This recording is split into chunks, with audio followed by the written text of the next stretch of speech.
Halo semuanya, balik lagi di vlog gue.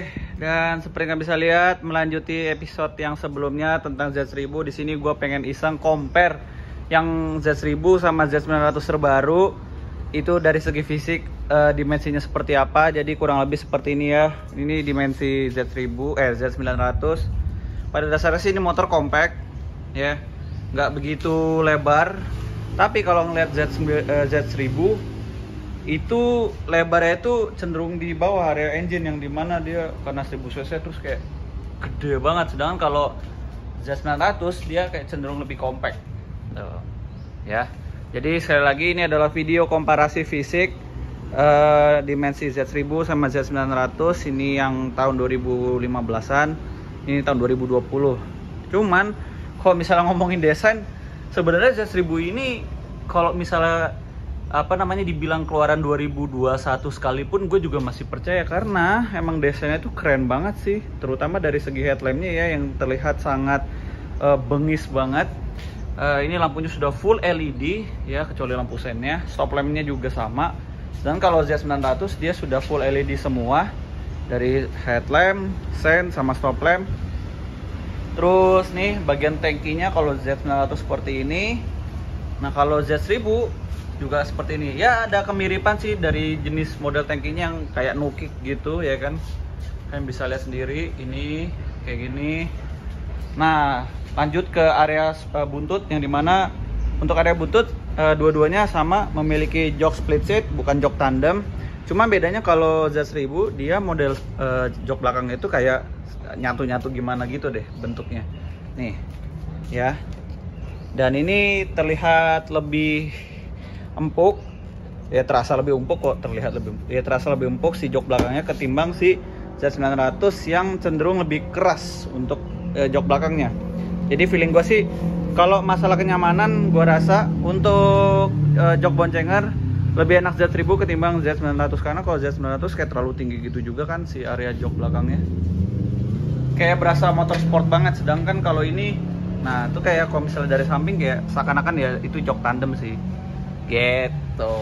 Tapi kalau ngomongin dimensi, memang Z1000 lebih kokoh, lebih kelihatan garang banget, karena ya memang ya flagship dari Z series yang Z1000 ya, model yang ini ya pada zamannya gitu. Sedangkan kalau Z900 itu dia segmennya tuh middleweight ya, menengah ke atas, yang dimana saingannya pada saat ini dan dulu itu MT-09 ya. Terus yang sekarang mungkin nambah lagi sih ini saingan motor middleweight naked, kayak ada Duke 890, ada BMW F900 gitu kan. Dan kalau Z1000 untuk zaman sekarang yang versi 2021, gua nggak tahu ya apakah masih diproduksi atau enggak gitu kan, apa udah discontinue. Karena seperti yang kita tahu, yang versi ZH2, kalian tahu kan yang ZH2, feeling gua itu sebenarnya untuk apa ya, menutupi kekurangan dari si Z1000 sih, makanya dimunculin ZH2. ZH2 itu kayak H2 versi nakednya.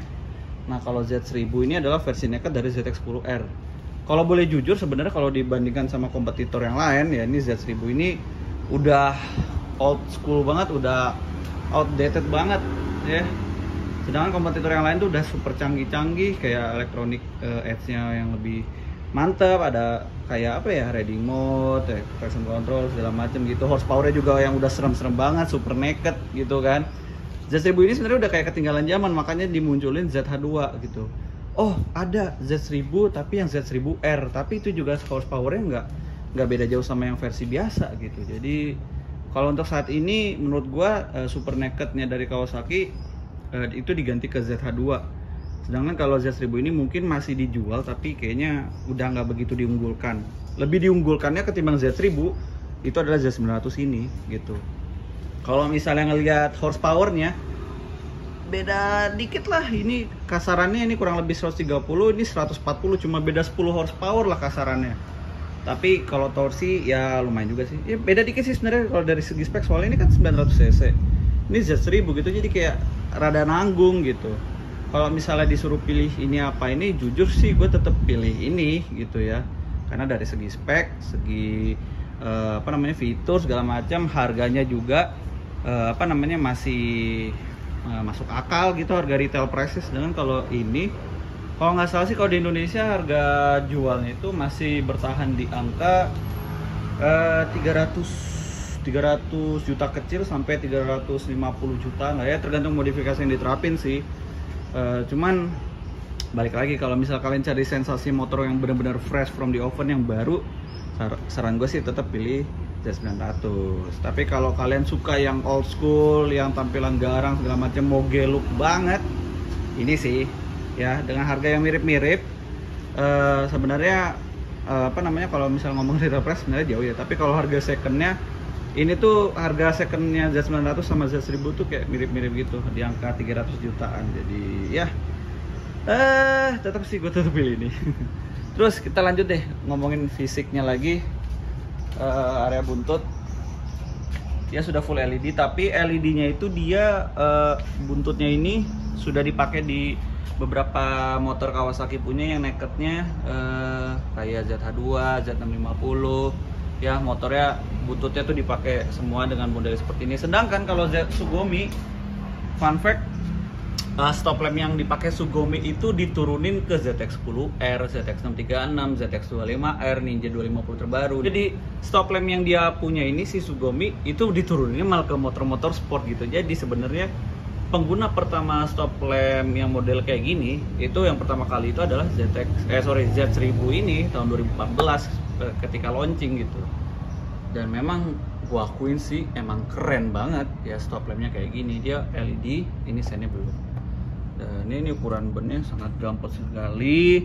Ukurannya itu berapa? 180. Tapi sebenarnya kalau kita bandingin ukurannya sih sama ya.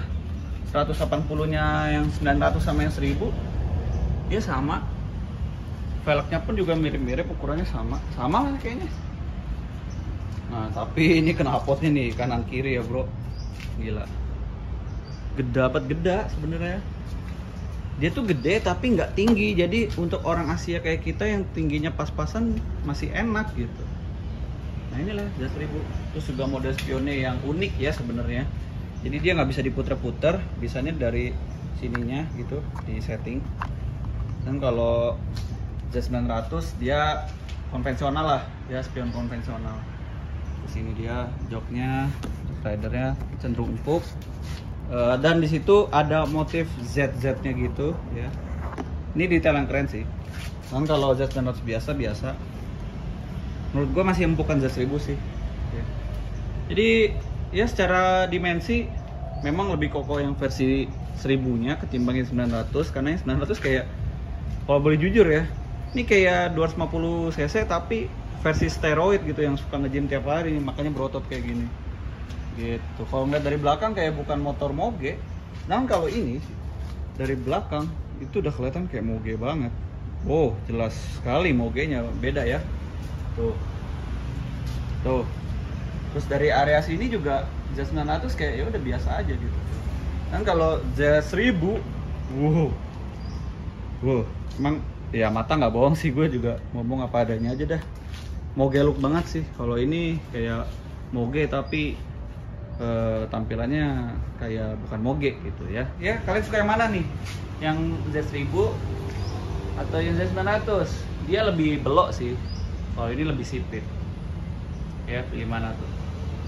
Nah, ya paling itu aja sih desain komparasi fisik dari Z1000 sama Z900. Dan sekali lagi kalau emang kalian ngincernya yang moge look, yang old school, yang apa ya istilahnya ya, yang definisi motor moge ya, motor ini nih Z1000 lebih cocok. Tapi kalau kalian yang masih apa, yang pengennya tuh cari motor yang terbaru, fresh from the oven, teknologi terkini segala macem, dan cc nya juga mirip-mirip kayak 1000, powernya mirip-mirip kayak 1000, ya Z900 sih ya. Jadi paling itu aja untuk video kali ini. Semoga ada info yang bisa didapat.